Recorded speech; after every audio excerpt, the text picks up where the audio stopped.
السلام علیکم۔ سب سے پہلے آپ کو قرآن کلاس میں خوش آمدید۔ ہو سکتا ہے کہ ذہن میں یہ سوال ابھرے کہ اتنے ترجمے ہونے کے باوجود تراجم اور تفاسیر کا انبار لگا ہوا ہے، تو پھر ہمیں از سرے نو عربی زبان سیکھنے کی ضرورت کیوں کرے؟ اس ہی سوال کے جواب پر ایک مفصل جواب دیا جا سکتا ہے، لیکن دو نکات پر مشتمل میں بات کرنا ضروری سمجھتا ہوں۔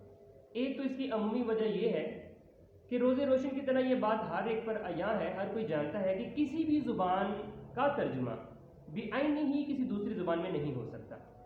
مفاہیم بیان ہو سکتے ہیں، مفہوم بدلا جا سکتا ہے، جو وہ بات ہے وہ بالکل بات کسی دوسری زبان میں تمام معنی، کچھ باتیں ہوتی ہیں ذو معنی، یعنی اس کے دو معنی اخذ کیے جا سکتے ہیں، دوسری زبان میں جانے کے لیے کوئی ایسے الفاظ ملنا محال ہے، یعنی کہ ترجمہ حقیقی عبارت کا حق ادا نہیں کر سکتا۔ پہلی ایک عمومی وجہ تو یہ ہو گئی۔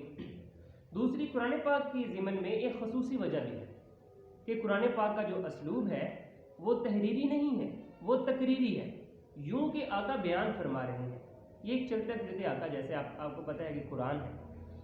اب اگر ہم عربی زبان سے واقفیت حاصل نہ کریں، صرف ترجمے پر اکتفا کر لیں، تو اس کی وہ تاثیر ہمارے اندر اثر نہیں کر سکتی جو قرآن کے اپنے الفاظ کی ہے۔ آپ کو پتہ ہے کہ قرآن اس لحاظ سے سب سے بڑا معجزہ ہے کہ تب عربی زبان کے جو بڑے بڑے فصحاء تھے، ان کی فصاحت سے بھی اوپر کے لیول پر اللہ تعالیٰ نے یہ کتاب لکھی۔ اسی وہ آپ کو پتہ ہی ہے، جیسے کہ وہ مولانا احمد رضا خان بریلوی رحمۃ اللہ تعالیٰ فرماتے ہیں کہ تیرے آگے یوں ہیں دبے لچے فصحاء عرب کے بڑے بڑے، کوئی جانے منہ میں زبان نہیں بلکہ بدن میں جان نہیں۔ اب فصحاء یعنی بڑے بڑے فصیح بات کرنے والے کیوں آپ کے آگے بے بس ہو جاتے تھے؟ وہ قرآن میں کوئی ایسی تاثیر بھی تو ہے، وہ ترجمے میں آپ کو نہیں ملے گی۔ ایک جو ورس کے اوپر ورس آنا، ایک لے میں بات ہونا، ایک ردم میں بات کرنا، اس کی ایک اپنی تاثیر ہوتی ہے۔ ایک تو وجہ یہ بھی ہو گئی، اور دوسری وجہ یہ بھی ہو گئی کہ جو اللہ کے الفاظ میں تاثیر ہو سکتی ہے وہ کسی اور کے الفاظ میں تاثیر نہیں ہو سکتی۔ یہ کچھ وجوہات ہیں جن کی وجہ سے عربی گرامر کا آنا بہت لازمی ہے اگر ہم قرآن سے محبت کرتے ہیں، قرآن کو سمجھنا چاہتے ہیں، اگر ہم یہ ڈیوائن میسیج کو اللہ کے الفاظ میں جاننا چاہتے ہیں، اور یہ ہمارے لیے زیادہ مشکل نہیں ہے۔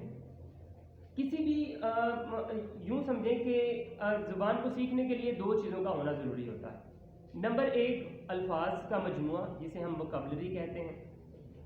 عام طور پر ماہرین کا خیال ہے کہ کسی بھی زبان کو بولنے اور سمجھنے کے لیے 2000 الفاظ کافی ہوتے ہیں، لیکن قرآن ڈکشنری سے اخذ جو میں نے کیا وہ قرآن پاک کے جو ٹوٹل الفاظ استعمال ہوئے ہیں وہ راؤنڈ اباؤٹ 1500 الفاظ ہیں تقریباً۔ لیکن اب اس پر پلس پوائنٹ یہ کہ آپ کو یعنی کہ پاکستانیوں کو یعنی اردو زبان جاننے والوں کو 1500 الفاظ بھی زبانی یاد کرنے کی ضرورت نہیں ہے۔ ان میں سے بھی میجورٹی آف ورڈز، زیادہ تر جو الفاظ ہوں گے وہ آپ کی زبان میں انہی معنیوں میں استعمال ہوتے ہوں گے، تو آپ کو بہت ہی تھوڑا حصہ جو ہے وہ ووکیبلری میں سے یاد کرنا ہوگا۔ دوسرا حصہ ہوتا ہے الفاظ کو ایک خاص ترتیب میں جوڑنا، یعنی کہ گرامر عربی کی چلیں تھوڑی مختلف صحیح لیکن مشکل نہیں۔ ہم اپنی اس کلاس میں کوشش کریں گے کہ گرامر سے زیادہ ہم وہ عربی زبان کا احاطہ کر لیں جو کہ قرآن پاک میں استعمال ہوئی، تاکہ مقصد ہمارا عربی دان بننا نہیں ہے، مقصد ہمارا قرآن پاک کو سمجھنا ہے اور قرآن پاک کو جاننا ہے۔ ہم پیچیدہ قواعد اور غیر ضروری اصطلاحات سے بالکل گریز کریں گے، ہم انہیں استعمال نہیں کریں گے، اور ہم یوں جو مروجہ اصطلاحات ہیں ہم ان کو استعمال نہیں کریں گے۔ مثال کے طور پر انا کا اسم کہنے کی بجائے ہم مبتدا ہی کہیں گے، ہم حالت رفیع، نصبی و جری کہنے کی بجائے ہم پیشی حالت، زبری حالت یا زیری حالت ہی کہیں گے جو ہم نے نام سن رکھے ہیں۔ عام طور پر جب نام چینج ہو جاتے ہیں نا تو ہم اس کو مشکل سمجھنا شروع کر دیتے ہیں، ہم وہی نام استعمال کریں گے جو بچپن سے لے کے ہم آج تک سنتے اور پڑھتے آئے ہیں۔ ہم ابواب کی تفصیل نہیں دیں گے، ہم آپ کو گردانیں یاد کرنے کے لیے نہیں دیں گے، بلکہ صرف قواعد موٹے موٹے انشاءاللہ بتانے کی کوشش کریں گے۔ اب آپ کو پتہ ہے جو بھی اردو جانتا ہے کہ الفاظ کی 3 اقسام ہوتی ہیں، اسم، فعل اور حرف۔ عربی میں بھی ایسا ہی ہے، الفاظ کی 3 ہی اقسام ہوتی ہیں، اسم، فعل یا حرف۔ اسم آپ جانتے ہیں کسے کہتے ہیں؟ کسی بھی جگہ کا، کسی جاندار کا یا کسی شے کے نام کو اسم کہتے ہیں۔ لیکن عربی میں ایک اس میں ایڈیشنل بات بھی ہے کہ کسی چیز کی کریکٹرسٹک، کسی کی صفت کو بھی عربی میں اسم ہی کہتے ہیں. جیسے کہ محمد ایک جاندار یعنی ایک شخص کا نام ہے، دنیا کے افضل ترین شخص کا. جیسا کہ مسجد ایک جگہ کا نام ہے، جیسے کہ قلم ایک شے کا نام ہے. ایسے ہی عربی میں حسین ایک اسم ہی ہے. اردو میں یہ ایک صفت ہے حسین یعنی کہ کوئی خوبصورت، تو عربی میں یہ ایک اسم ہی ہے. جیسے جمیل، جیسے خبیث، یہ سارے کے سارے اسم ہیں. یعنی عربی میں وہ تمام ناموں کو تو اسم ہی کہتے ہیں جن کو اردو میں اسم کہتے ہیں، ایڈیشنلی اس یعنی کہ صفت کو بھی، کسی چیز کی صفت کو بھی عربی میں ہم اسم ہی کہیں. اب دوسرے نمبر پر آ جاتا ہے فعل.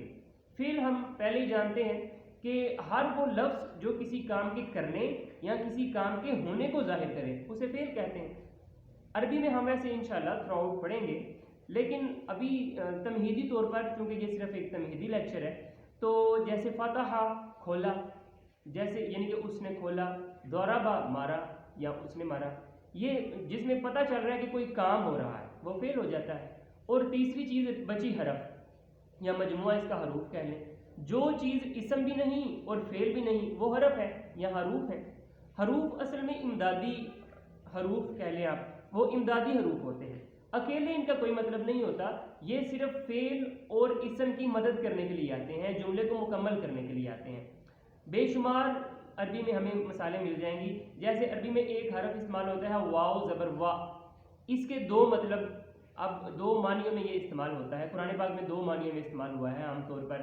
یا تو اس کا معنی ہوتا ہے اور، یا اس کا معنی ہوتا ہے حالانکہ. ایسے ہی اور جیسے کہ حمزہ زبر وا او، او کا مطلب ہوتا ہے یا یعنی اور، جس کو انگلش میں آر او آر کہتے ہیں، یا دس اور دس، یہ یا یہ. او او جو ہوتا ہے وہ اردو میں یعنی کہ یا کے معنی میں استعمال ہوتا ہے. اس طرح فا زبر فا، فا زبر فا کا اگر ہم اردو میں ترجمہ کریں، یہ بھی ایک حرف ہے. حروف کی کچھ مثالیں میں چاہ رہا ہوں یہ دے دیں کیونکہ زیادہ تر حروف کا ہی استعمال ہوگا، باقی انشاءاللہ ہم اللہ نے چاہا تو سیکھ ہی لیں گے. فا زبر فا بھی ایک حرف ہے جس کا مطلب پس. پس اب چونکہ اردو میں کم استعمال ہوتا ہے، اردو میں اب اس کا جو مترادف استعمال ہوتا ہے وہ تیوا تو، یعنی کہ اگر ایسا ہے تو یہ کر لیں. یہ جو لفظ تو استعمال ہوا ہے عربی میں، اس کے مترادف جو لفظ ہے وہ ہے فا زبر فا. اس کے علاوہ لفظ ایک حرف ہے اما، حمزہ زیر میم شد زبر الف. اما، اما کا مطلب ہے یا پھر، یا تو. یہ ایک ہی ایکسپریشن ورڈ ہے، آپ کو میرا خیال ہے سمجھ آ گئی ہوگی. اس طرح ایک عربی میں حرف ہے میم زبر الف ما. ما کا مطلب کیا بھی ہوتا ہے، ما کا مطلب وہ جو بھی ہوتا ہے، ما کا مطلب نہیں بھی ہوتا ہے. ایسے ایک حرف ہے میم زبر نون من. من کا مطلب جو بھی ہوتا ہے، من کا مطلب کون بھی ہوتا ہے. اسی طرح گول ہے اگر ہم کہیں دو آنکھوں والی. ہا زبر لام حل، حل کا مطلب ہوتا ہے کیا. تو اب یہ تمام حروف جو ہیں یہ یوں کہیں یہ جو تمام میں نے الفاظ کہے یہ حروف کی مثالیں ہیں. اب ایک بات ایڈیشنل میرے ذہن میں آ گئی تو آپ یاد رکھیں، یہ جو ہے نا ما، من، ان اور ما میں نے کہہ دیا حل، یہ جو چار حروف ہیں ما، من، ان اور حل. ان کا میں نے پہلے بتایا نہیں، حمزہ زیر نون ان کا مطلب ہوتا ہے اگر. یہ چار حروف اگر کسی جملے میں آئیں اور ان کے بعد ایک لفظ آ جائے الا، اگر الا آ جائے اس سے پہلے ان چاروں میں سے کوئی ایک حرف ہو تو ان چاروں کا مطلب بن جاتا ہے نہیں. بس یہ حروف کی کچھ اقسام ہے. اب یہ بات ٹھیک ہے کہ یہ ایک تمہیدی لیکچر ہے تاکہ آپ کے ساتھ صرف رابطہ قائم ہو جائے. انشاءاللہ ہم ان قریب پہلے لیکچر سے بھی انشاءاللہ شروع کریں گے. بات اس میں عام یا جسے ہم اس میں نقرہ کہتے ہیں، پہلا ہم اپنا ٹاپک یہی رکھیں گے. لیکن یہ تمہیدی لیکچر میں بھی جو باتیں استعمال ہوئی ہیں، یہ جو حروف استعمال ہوئے ہیں، اسے آپ لیکچر سمجھ کے یاد کریں. یہ حروف ظاہر ہے دوبارہ شاید نہ آئیں کسی بھی لیکچر میں، تو یہ قرآن پاک میں تو آپ بکثرت استعمال ہونے ہیں. آپ ایک نا یوں کہیں کہ ایک اپنے آپ کو کلاس میں محسوس کریں. جو آپ لیکچر سنتے ہیں اسے آپ لکھیں. یہ جو الفاظ آپ کو نئے پتہ چلے ہیں آپ انہیں لکھیں، ان کے معنی لکھ لیں.